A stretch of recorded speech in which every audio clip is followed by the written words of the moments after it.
생각보다 TMF를 하시는 분이 굉장히 많은데 또 놀랍게도 TMF의 캐릭터를 정확하게 이해하시는 분이 별로 없으세요. 즉 금리가 1% 내려가면 채권 가격이 50% 올라가더라. 이것만 기억하시는 것 같아요, 여러분.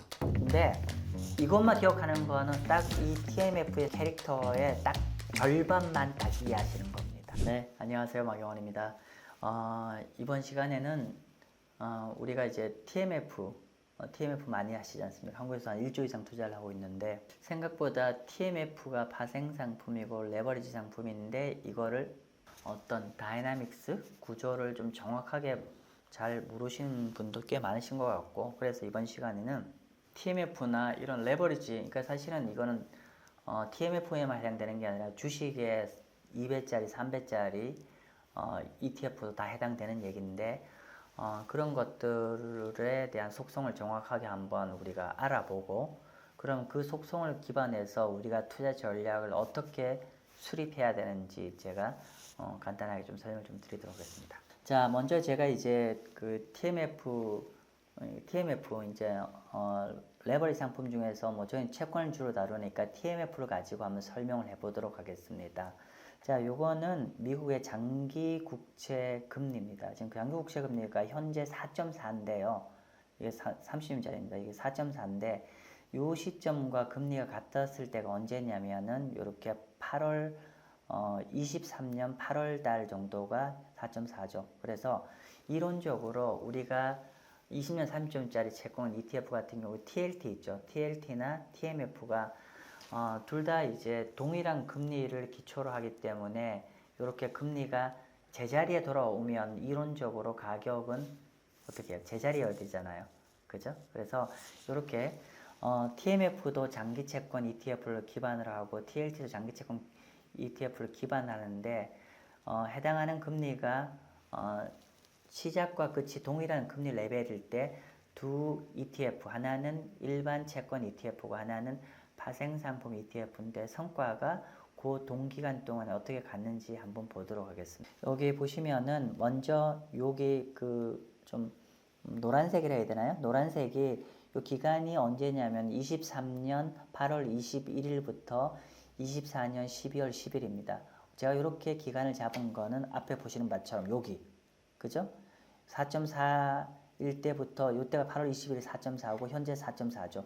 그러니까 금리가 원 상태까지 복귀를 한 상황일 때 두 ETF의 성과를 한번 보여드릴게요. 그랬더니만 먼저 TLT는 보시면은 그 동기간 동안에 금리가 제자리로 돌아왔기 때문에 거의 가격 변동이 없는 거죠. 물론 뭐 0.61인데 변동 없는 거잖아요. 반면에 토탈 리턴은 우리가 채권 얘기할 때 수익 구조 어떻죠? 이자 수익 플러스 가격 변동이지 않습니까? 근데 이렇게 가격 변동이 거의 제자리인데 현재 총 수익이 한 6% 가까이 났다는 거는 동기간 동안에 이자 수익이 거의 한 5% 정도 들어왔다, 한 5% 초반에 들어왔다는 얘기죠. 뭐 그건 당연한 얘기겠죠. 왜냐하면은 이게 현재 요 기간이 어떻게 되냐면은 1년하고도 1년 한 3개월 정도 되니까 계산해 보시면은 그렇지. 미국 장기채를 투자를 했다고 해서 만약에 금리가 제자리면은 가격은 제자리면 남는 건 이자 수익이고, 이자 수익 그렇네, 한 6% 남네를 아마 여러분 정확히 이해하실 거예요. 자, 그런데 TLT 곱하기 3배인 TMF는 동구간 동안 어떻게 움직이는지 한번 볼게요. 자, 보세요. 여기가 TLT 움직임입니다. TLT 움직임이라서 이렇게 한 6% 수익 났는데, TMF는 요 방향은 똑같지만 굉장히 큰 폭으로 내려갈 땐 더 많이 내려가고 올라갈 때 더 많이 올라갔죠. 자, 그런데 결과적으로 한 1년 한 3개월 동안에 금리는 기초자산의 금리는 제자리에 왔는데 얼마예요? 거의 10% 정도 손실을 봤네요. 토탈 9.6% 정도 한 손실을 봤어요. 그래서 결국은 이렇게 되면 어떻게 되냐면은 이제 두 상품의 어떤 성과 차이가 얼마죠? 성과 차이가 거의 한 15% 맞나요? 거의 한 15, 16% 성과 차이 나잖아요. 즉 해당되는 기초 자산의 금리가 제자리에 오면은 이론적으로 채권 가격은 손실을 안 보고 이자 수익만 나온다고 봐야 되는데 실제로 TLT는 정확하게 그렇게 가격은 제자리고 이자 수익만큼이 들어온 반면에 동일한 금리를 기초자산한 TMF는 상대적으로 TLT 대비해서 거의 한 15% 맞죠? 그렇죠? 맞네요. 거의 한 17% 가까이 정도 상대적으로 손실을 봤습니다. 그러면 같은 기초자산인데 곱하기 3배면은 금리 움직이는 거에 똑같이 가야 되는 거 아니야? TLT는 곱하기 1배고 TMF는 곱하기 3배면 똑같이 가야 되는, 그러니까 3배수로 가야 되는데 금리가 제자리면 이론적으로 얘도 안 깨져야 되는 거잖아요. 근데 금리가 제자리는 불구하고 TLT는 한 6% 났는데 TMF는 거의 한 10% 이상 손실을 봤습니다. 그럼 두 차이가 언뜻 봐서는 곱하기 차이면은 해당하는 기초자산의 가격이 동일하면은 성과가 똑같아야 되는 거 아닙니까? 라는데 생각보다 수익이 많이 좀 차이 나죠. 손실이 많이 납니다. 자, 이 부분은 제가 이제 이거 설명 좀 드리려고 한 건 뭐냐면 생각보다 TMF를 하시는 분이 굉장히 많은데 또 놀랍게도 TMF의 캐릭터를 정확하게 이해하시는 분이 별로 없으세요. 뭐냐면 우리가 TLT 같은 경우는 듀레이션이 한 17년, 16년 되고 여기 곱하기 3배니까 TMF는 대략적으로 한 50년 정도 듀레이션이죠. 이것만 기억하시는 것 같아요. 즉 금리가 1% 내려가면 채권 가격이 50% 올라가더라. 즉 금리가 0.5 내리더라도 가격이 25% 올라가더라. 이것만 기억하시는 것 같아요, 여러분. 근데 이것만 기억하는 거는 딱 이 TMF의 어떤 캐릭터의 딱 절반만 딱 이해하시는 겁니다. 제가 이걸 조사를 하면서 제가 사실 좀 많이 놀랐어요. 뭐냐면 여기 주요 주식 포함해서 주식과 채권의 비트코인까지 포함해서 주요 레버리지 상품인데요. 예를 들면 TQQQ, 나스닥 3배, 그리고 반도체 3배째 너무 잘 알잖아요. SOXL, 그리고 우리 채권에서 다루는 거 뭐였죠? 여기 있죠. TMF, 그죠? 이렇게 있어요. 자, 있는데 우리 국내 엔비디아 2배짜리도 있고 굉장히 많이 투자가 돼 있어요. 굉장히 많이, 그죠? 밑에 잠시 한번 볼까요? 저 보니 숫자 깜짝 놀라겠어요. 자, 보세요.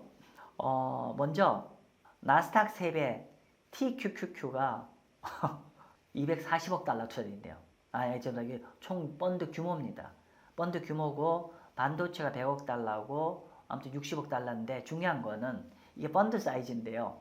해당하는 ETF, 정확하게 해당하는 ETF 사이즈인데 이 중에 한국 사람이 몇 프로 갖고 있는지. 와, 자료 보면서 저 많이 놀랐어요. 첫 번째, 예, 한국국제금융공사에서 조사한 겁니다. 여기 먼저 반도체 3배.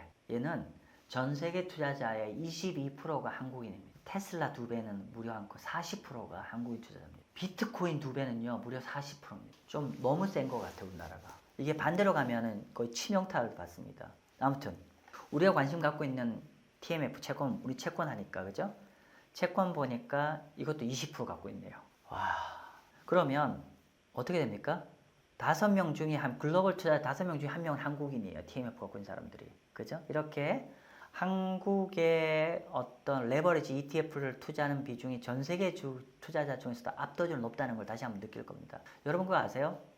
우리가 ETF가 이런 중요 ETF에 거의 한 20%, 한 5분의 1 갖고 있지 않아요? 20% 갖고 있는데 여러분 혹시 한국의 전 세계 글로벌 경제에서 한국 GDP가 글로벌 경제 차지하는 비중 몇 프로인지 아세요? 20%면 전 세계 재산의 한 20%는 한국이 갖고 있어야 합리적인 거잖아요. 한국은요, 전 세계 글로벌 GDP 2%밖에 안 됩니다. 얼마나 공격적인지 다시 한번 느낄 겁니다. 그래서 어쨌건 간에 이렇게, 근데 사실 오늘 제가 TMF를 집중적으로 말씀드리지만은 여기 TQQQ하고 SOX를 모두 다 해당되는 속성입니다. 그래서 오늘 제가 TMF로 말씀드리면 그것까지 같이 혹시 오늘 여러분들 갖고 있으면 저런 속성이 있구나를 이해를 하시고 오늘 뒤에 수업을 같이 좀 들어봐 주시면 좋겠어요. 그럼 왜 아까 기초자산의 가격이 동일한 레벨, 1년 한 3개월 뒤에 동일한 레벨이 왔으면은 이론적으로 레버리지 안 쓴 기초자산과 ETF가 동일한 가격에 와야 되는데 왜 그렇게 가격이 상대적으로 많이 한 15% 정도 이상 성과가 차이 날 것인가 라는 때는 크게 두 가지를 봅니다. 첫 번째는 이런 TMF를 필두로 한 모든 레버리지 상품들은 모두 다 돈을 차입해서 운영을 합니다. 레버리지를 하기 위해서. 그래서 먼저 이제 요 3배의 레버리지 같은 경우는 차입 비용이 얼만큼 드냐면 연 얼마 드냐면요. 여기 소프라라고 하나요? 소프라라고 해서 옛날에 라이버 같은 거고 한국으로 치자면은 그러니까 한국이 아니지 그냥 하루짜리 콜 금리 같은 거예요. 근데 이 금리가 얼마냐면 하루에 4.6입니다. 연 4.6이죠. 연 4.6이죠. 그러면 연간 차입 비용이 얼만큼 되냐면은 여기 4.6%에다가 그러니까 레버리지를 하면 돈을 빌려야 되는 거잖아요. 그러면 연간 들고 있으면 최소 4.6%가 드는 거고, 근데 이거는 제일 안전한 은행 간의 가장 안전한 사람끼리 4.6이잖아요. 근데 이거 ETF 파생 상품이잖아요. 그럼 어떻게 된다? 여기에 당연히 가상금리를 더 얹어야 되죠. 그죠? 그러면 소프라 플러스 알파 금리를 얹어야 되잖아요. 그러면 이게 아직 정확하게 알 수는 없지만 추정컨대 기본 금리가 4.6이고 가장 안전한 게 그럼 여기 얹으면 최소 한 자리 중후반대, 한 자리 후반대의 연간 비용이 된다라고 추정이 되죠. 그러니까 한 7에서 한 10% 정도 연간 차입 코스트가 발생해요. 그죠? 그러면 이게 시간이 흘러가면 흘러갈수록 이 코스트가 굉장히 이 성과에 짓누르는 거잖아요. 그러니까 단순히 얘기하면 1년 동안의 가격이 그러니까 원래 이론적으로 기초자산 가격이 제자리에 있다고 하더라도 1년 12달 들고 되면은 한 7에서 8% 정도의 코스트가 그대로 녹아내리는 거잖아요. 짧게는 그 코스트가 별로 의미가 아니지만 이 코스트가 길면 길수록 예를 들면 8%로 가정합시다. 반년 흘러가면 4%의 코스트가 발생하는 거고 1년 흘러가면은 연 8%의 코스트가 수익에서 차감이 되는 거잖아요. 그래서 여러분들 꼭 명심하십시오. 이런 레버리지 ETF 같은 물론 이제 이게 3배이기 때문에 차입 비용이 많이 드는 건데 어쨌건 간에 이게 그냥 소프라라는 거기에 알파 금리고 그러면 이게 파생 상품이기 때문에 거의 한 최소 7에서 한 10% 육박하는 차입 비용이 발생하더라. 따라서 이게 시간이 길면 길수록 굉장히 투자 성과에 영향을 줄 수밖에 없다더라. 요 캐릭터. TMF 포함해서 TQQ 다 해당되는 얘기입니다. 첫 번째. 두 번째는 영어로 제 발음 안 좋은데 양해해 주십시오. Volatility Drag라고 합니다. 변동성 끌림입니다. 뭐냐면은 우리가 레버리지 상품 같은 경우는 어떻게 되냐면은 우리가 TLT를 3배를 추정하는 거잖아요. 그러면 매일매일 움직이면 그 매일매일 수익 추정을 하기 위해서 이렇게 추정하게 맞춰져 있거든요. 예를 들면 추정에 맞춰져 있는데 그런데 이게 뭐냐면은 이렇게 많이 움직일수록 사실은 어떻게 해야 되나요? 그러니까 원래 기초 자산의 성과를 못 따라갑니다. 이 설명 어렵죠? 요거 설명이 더 빠를 것 같아요. 자, 보면은 우리가 예를 들면 TLT 같은 우리가 파생이 없는 상품 같은 경우는 이렇게 되잖아요. 자, 요 예시인데 만약에 그냥 1년, 2년, 3년 했는데 한번 들어볼게요.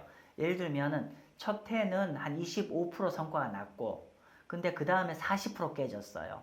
그리고 그 다음에는 다시 30%로 회복했어요. 그러면 우리가 파생 상품이 아닌 것들 이렇게 합산해보면은 그죠? 합산해서 계산해보면 연평균 수익 딱 나오잖아요. 연평균 한 5% 정도 수익 나잖아요. 그런데 우리가 이게 우리 산술 평균이라고 하는데 그리고 반면에 우리가 이렇게 파생 상품 같은 경우는 여기에 복리로 들어가야 돼요. 복리로 들어가기 때문에 이렇게 많이 움직이면 결론적으로 마치 이 뒤에 계산처럼 오히려 손실을 보는 거죠. 제가 여기 수업 시간이 아니니까 따로 설명을 안 드릴게요. 마치 우리가 산술 평균과 기압 평균의 차이가 있는 건데 예를 들면 이렇게 뭐 표현이 그런데 이렇게 어떤 게 있으면은 제가 한번 보시면 산술 평균 같은 경우는 이렇게 떨어졌다가 이렇게 제자리에 오면 산술 평균은 원본이 안 깨지는데 예를 들면은 기압 평균 같은 경우는 단순하게 이렇게 떨어졌다가 동일하게 올라가더라도 이건 곱하기로 하는 거니까 그죠?